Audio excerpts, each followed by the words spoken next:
जनसुराज एक तीसरे विकल्प के तौर पे उभरने का प्रयास कर रहा था, लेकिन जो नतीजे और रुझान सामने आ रहे हैं उससे मालूम चलता है कि जनसुराज ज्यादातर सीटों पर उम्मीदवारों की जमानत जब्त हो गई। रुझानों में जनसुराज को नोटा से भी कम वोट मिले हैं। बिहार विधानसभा चुनाव में जनसुराज का बेहद शर्मनाक प्रदर्शन। ज्यादातर सीटों पर जनसुराज के उम्मीदवारों की जमानत जब्त हो गई है।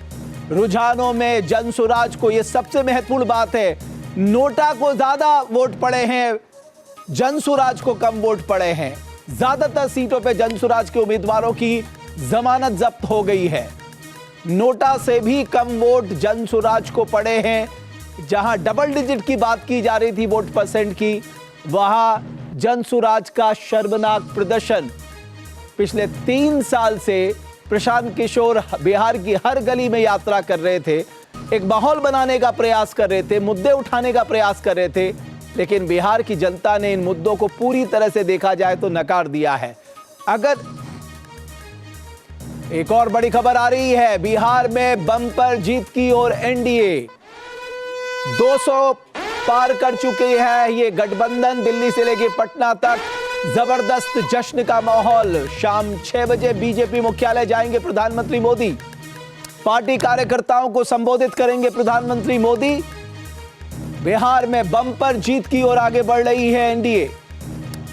मधुरेन मेरे सहयोगी मेरे साथ जुड़ चुके हैं। मधुरेन, ये ऐतिहासिक है, ये एक तरह की सुनामी है साहब। 200 को मतलब 2010 में जो प्रदर्शन हमने देखा था वही उसी का रेप्लिकेशन हम यहां देख रहे हैं।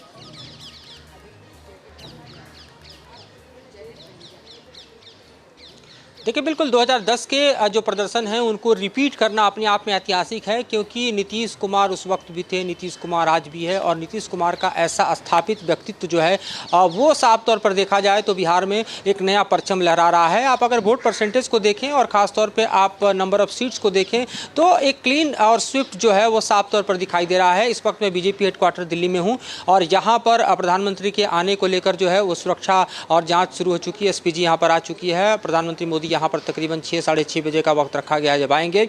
लेकिन मैं ये भी बताता चलूँ कि दिल्ली ब्लास्ट के चलते जैसा कि अमूमन होता है कि पार्टी जैसे जीतती है, ढोल नगाड़े गाजे बाजे पटाखे उन सब से अभी तक पार्टी ने परहेज किया है। और यहाँ पर बीजेपी हेडक्वार्टर पर इस तरह का जो जश्न और जलवा है वो अभी तक नहीं देखा गया है। दूसरी बात यह है महत्वपूर्ण कि पीएम मोदी के आने का जब भी कार्यक्रम होता है इस तरह के जीत के बाद तो दिल्ली भर के कार्यकर्ताओं को मैसेज जाता है, लेकिन वो अभी तक नहीं गया है।